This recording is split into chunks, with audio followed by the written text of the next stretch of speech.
Hello दोस्तों, स्वागत है आप सभी का एक बार फिर से हमारे यूट्यूब चैनल HR एजुकेशन अड्डा पर।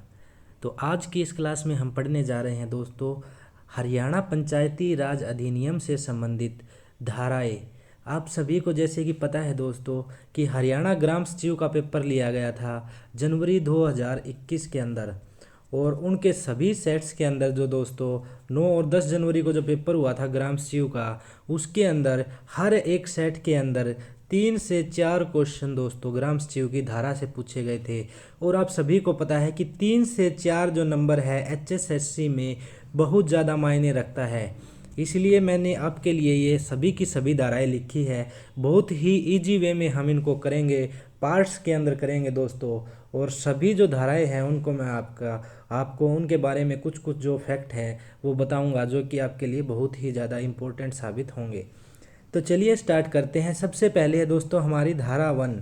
देखिए धारा 1 के अंदर क्या दिया गया है। धारा 1 के अंदर एक तो शीर्षक दिया गया है कि जो हरियाणा पंचायती राज एक्ट या अधिनियम जो बना था दोस्तों 1994 को, तो उसका नाम क्या है। तो उसका नाम दिया गया है दोस्तों धारा 1 के अंदर, इसका नाम होगा हरियाणा पंचायती राज एक्ट 1994।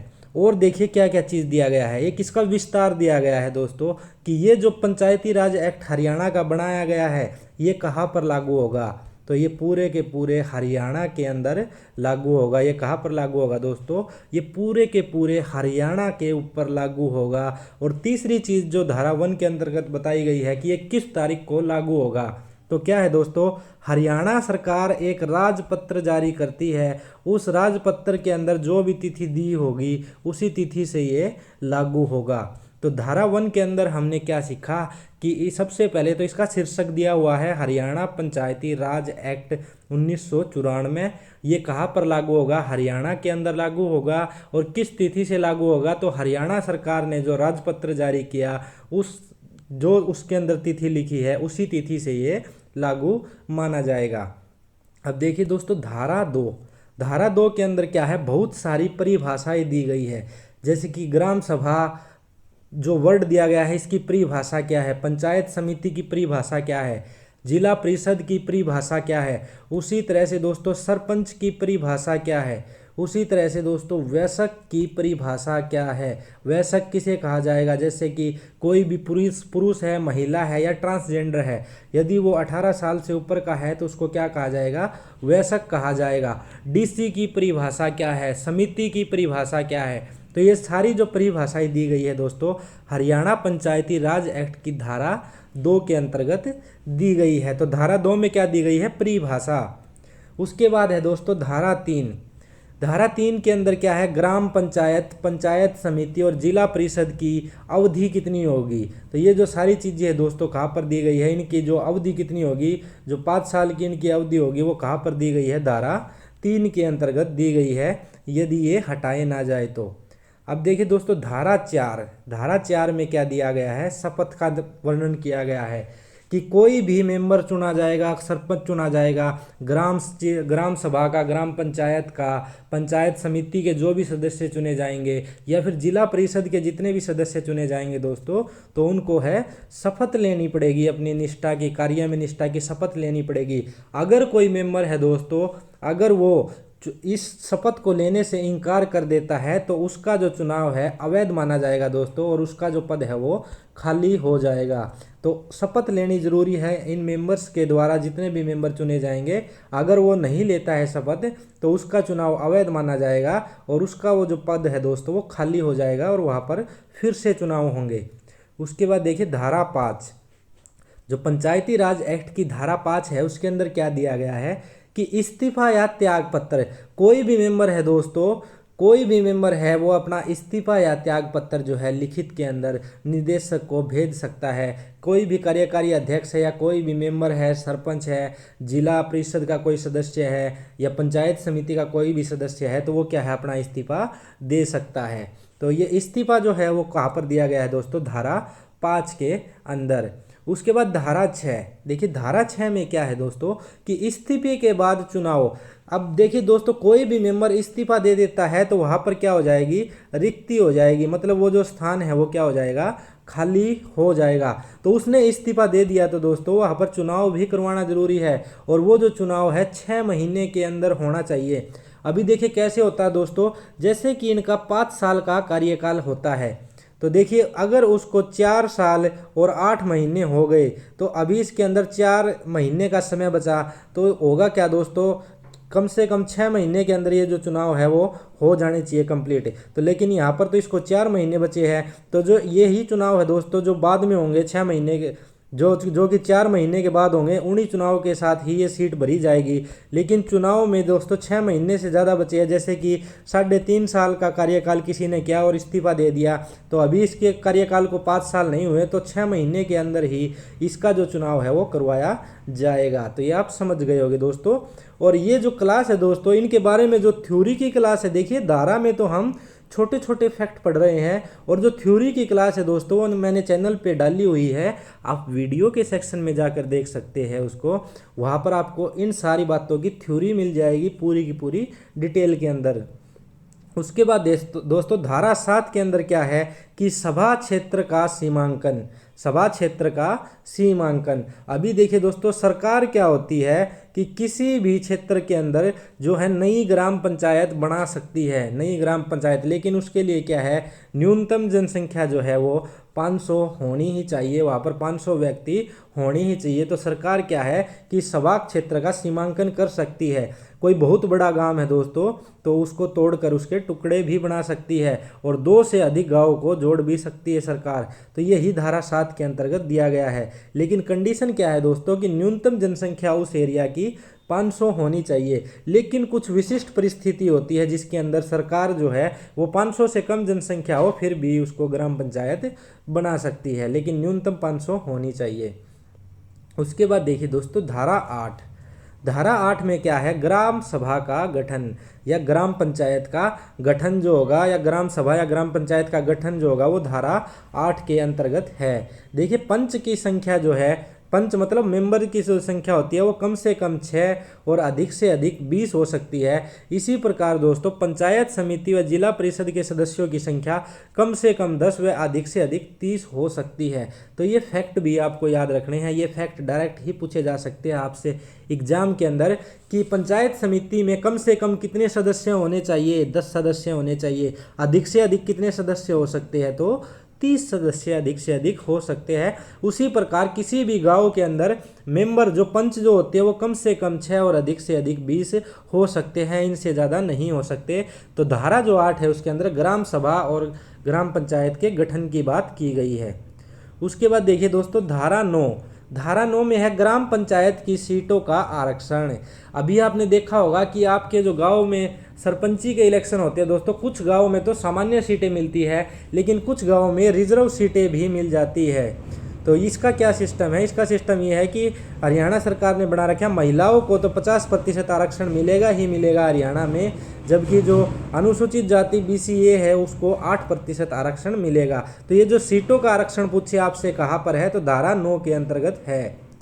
उसी प्रकार दोस्तों धारा 10, धारा 10 के अंदर क्या है, कार्यकाल। धारा 10 में क्या है, कार्यकाल। देखिए ग्राम सभा निर्वाचन मंडल के सदस्य 5 साल तक कार्यकाल। तो इनका जो जितने भी मेंबर होते हैं उनका कार्यकाल कितना होगा दोस्तों, 5 वर्ष। जैसे कि सरपंच का कार्यकाल कितना होगा, यदि वह हटाया ना जाए अपने पद से, तो सरपंच का कार्यकाल 5 साल का होगा। उसके बाद दोस्तों धारा 11 के अंदर ग्राम सभा की मीटिंग व कोरम। तो ग्राम सभा की मीटिंग होगी दोस्तों, तो ग्राम सभा की मीटिंग जो है वो कहाँ पर दी गई है, धारा 11 के अंदर। और कोरम होता है दोस्तों गणपूर्ति। गणपूर्ति मतलब यदि कोई ग्राम सभा आम बैठक बुलाती है तो उसके लिए जितने भी सदस्य हैं ग्राम सभा के, उसके 1/10 मेंबर का आना जरूरी है। और यदि दोस्तों आम बैठक के अंदर गणपूर्ति कितनी होगी, 1/10। और यदि दोस्तों कोई स्थगित बैठक है तो स्थगित बैठक के अंदर जो मेंबर होने जरूरी है वो होंगे गणपूर्ति 1/20। तो ये चीज़ें भी आपको ध्यान रखनी है। उसके बाद आ गई हमारी धारा 12। धारा 12 के अंदर दिया गया है ग्राम सभा की शक्तियाँ व कार्य। और ये ग्राम सभा की शक्तियाँ व कार्य क्या होते हैं, ये डिटेल के अंदर मैंने जो क्लास बताई है, जो चैनल पर डाल रखी है, वहाँ पर मैंने आपको सब कुछ पढ़ाया हुआ है। उसके बाद धारा 13 में क्या है दोस्तों, ग्राम पंचायत की बैठक होगी और ग्राम पंचायत का कोरम कितना होगा। अभी ऊपर जो पढ़ा था दोस्तों वो ग्राम सभा की बात थी। देखिए ग्राम सभा की बैठक व कोरम, लेकिन यहाँ पर है ग्राम पंचायत की बैठक और कोरम। उसके बाद धारा 14 में क्या होगा दोस्तों, ग्राम सचिव की नियुक्ति। ये मोस्ट इंपोर्टेंट क्वेश्चन है, पूछा जा सकता है कि ग्राम सचिव की नियुक्ति पंचायती राज एक्ट के किस धारा के तहत की जाती है। तो धारा 14 के तहत। ग्राम सचिव की ड्यूटीज क्या होती है, कर्तव्य क्या होते हैं, ये कौन सी धारा के अंतर्गत आते हैं। तो धारा 15 के अंतर्गत आते हैं। उसके बाद आ गया दोस्तों धारा 16, एम्प्लॉयमेंट ऑफ अदर सर्वेंट। इसका मतलब है दोस्तों कि धारा 16 के अंतर्गत जो ग्राम पंचायत होती है वो ग्राम सचिव को छोड़कर, देखिए ग्राम सचिव कौन नियुक्त करता है, सरकार भेजती है ग्राम पंचायत के पास।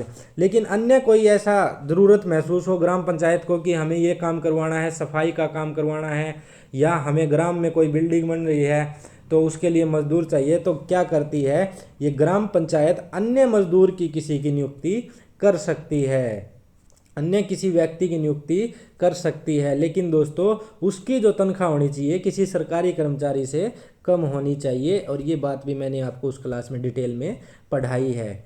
उसके बाद देखिए धारा 17 में क्या है, संकल्प को संशोधन या रद्द करना। कि कोई भी जो संकल्प है या कोई ऑर्डर है ग्राम सभा ने पास किया है दोस्तों, तो उसके अंदर क्या है, उसके अंदर 3 महीने के अंदर अंदर उसको जो है ये उस संकल्प को उस ऑर्डर में संशोधन कर सकते हैं, मॉडिफिकेशन कर सकते हैं, या उसको कैंसिल भी कर सकते हैं दोस्तों। लेकिन ये कार्य 3 महीने के अंदर अंदर होना चाहिए, और इसमें जो टोटल पंच है उसका 3/4 बहुमत प्राप्त होना चाहिए, तभी इसके अंदर जो है वो मॉडिफिकेशन होगी। धारा 18 में क्या है, ग्राम पंचायत के रिकॉर्ड, संपत्ति और दायित्व को सौंपना। तो क्या होगा दोस्तों, एक सरपंच जो है वो दूसरे सरपंच को सौंपना पड़ेगा उसको, या फिर ग्राम पंचायत का जितना भी रिकॉर्ड है दोस्तों, संपत्ति है या फिर जो भी दायित्व है दोस्तों, कोई बड़ा अधिकारी अगर रिकॉर्ड मांगता है तो उसको रिकॉर्ड सौंपना पड़ेगा ग्राम पंचायत की तरफ से, संपत्ति वगैरह जो भी है, जब भी वो अपने पद से मुक्त होगा।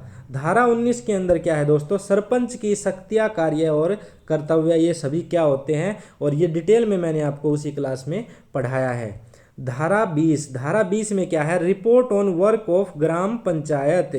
तो report on work of gram panchayat के काम की रिपोर्ट तैयार करना। ये भी दोस्तों सरपंच का कार्य होता है, ग्राम पंचायत का कार्य होता है कि पिछले 1 साल में गाँव में क्या क्या कार्य हुए और आगे 1 साल में क्या क्या कार्य होने वाले हैं, इन सभी की जो रिपोर्ट है दोस्तों सरपंच तैयार करता है, और ये जो रिपोर्ट है अपने से बड़े अधिकारी को सौंपता है।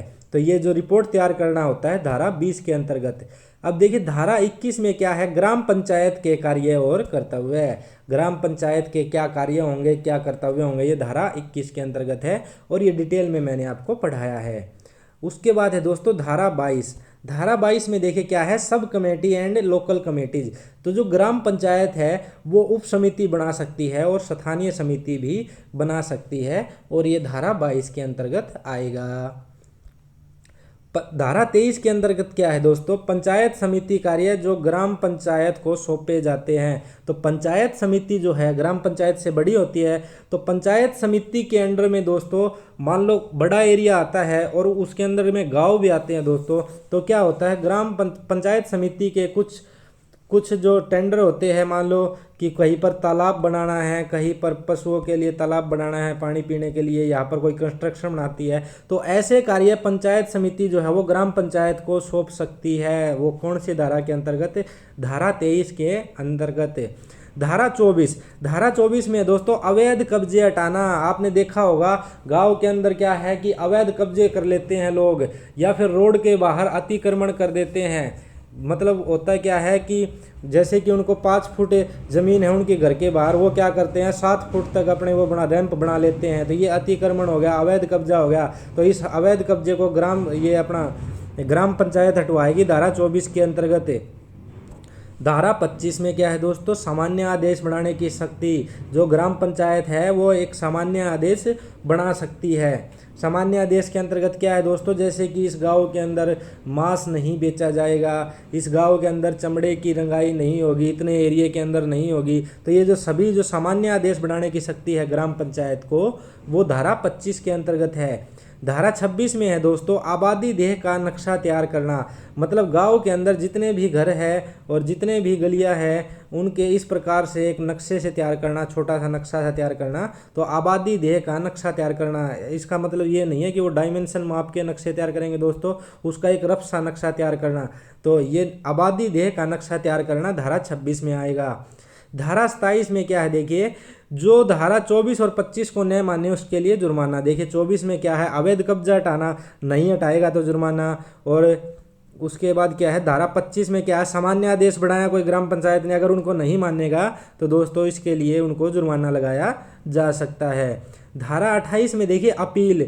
धारा 24 में अवैध कब्जा हटवाएगी देखिए ग्राम पंचायत, और धारा 27 में क्या है कि जुर्माना लगा देगी। तो ऑर्डर जो मिलता है उसके बाद में उसके खिलाफ अपील भी कर सकता है वो व्यक्ति। अगर उसको लगता है कि ग्राम पंचायत ने मेरे साथ गलत किया है तो वो कोर्ट के अंदर भी जा सकता है और अपील भी कर सकता है।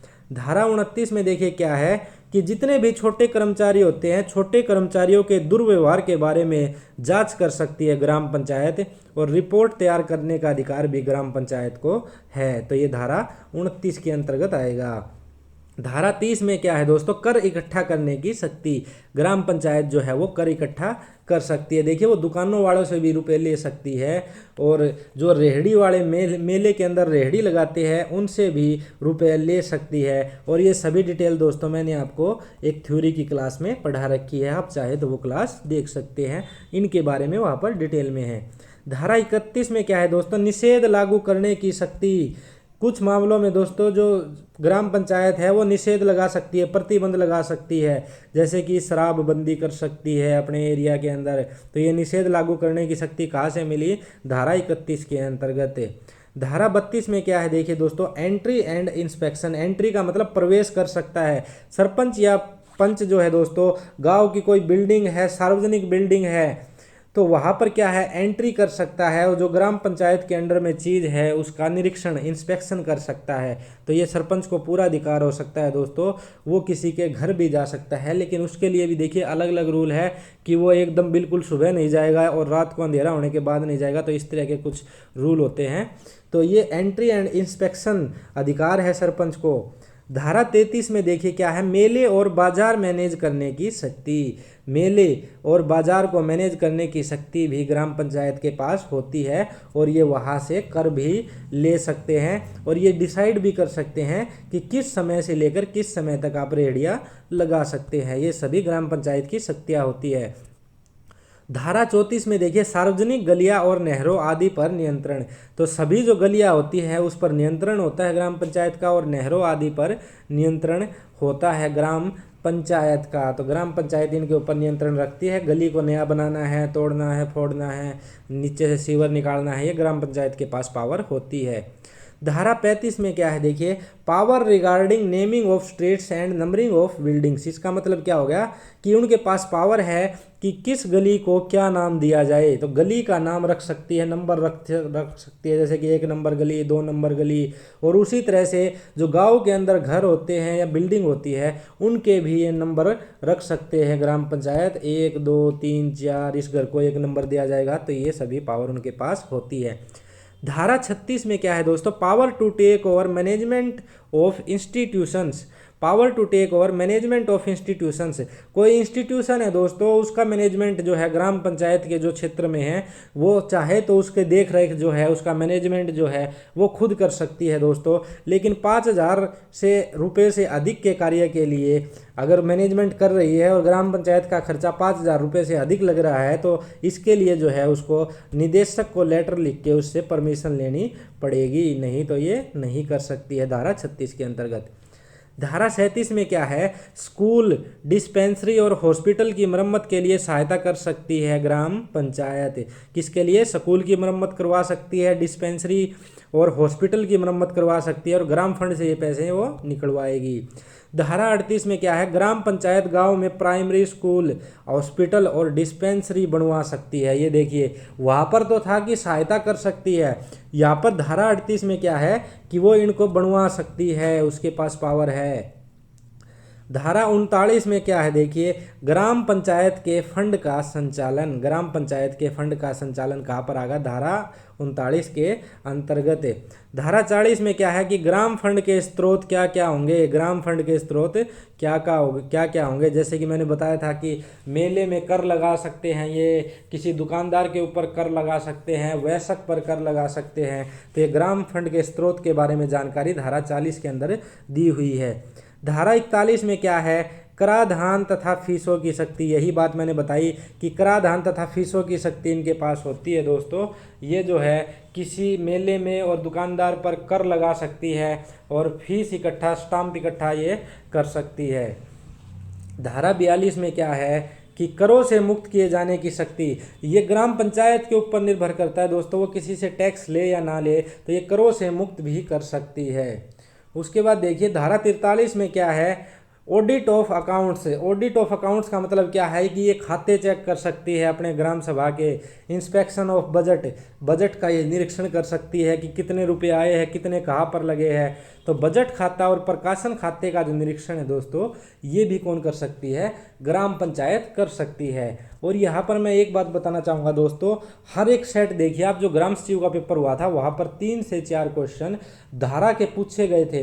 तो आप ये तो भूल ही जाना दोस्तों कि आप धारा को छोड़कर जाएंगे, आप ये सोचिए कि हम इनको याद कैसे करें। तो याद ये हमें करनी पड़ेगी दोस्तों, और मैं इसीलिए जो है वो 50-50, 60-60 धाराएं आपको पार्टों के अंदर करवाऊंगा, ताकि 2 से 3 दिन के बीच में आपको एक पार्ट याद हो जाए। आप इस क्लास को बार से बार देखिए, बहुत ज़्यादा इंपॉर्टेंट साबित होगी ये आपके लिए। धारा 44 में क्या है, देखिए, ग्राम पंचायत के खर्च, ग्राम पंचायत के खर्च का जिक्र कहाँ पर किया गया है, धारा 44 में, और ये ग्राम फंड से होंगे। कहाँ से होंगे, ग्राम फंड से होंगे।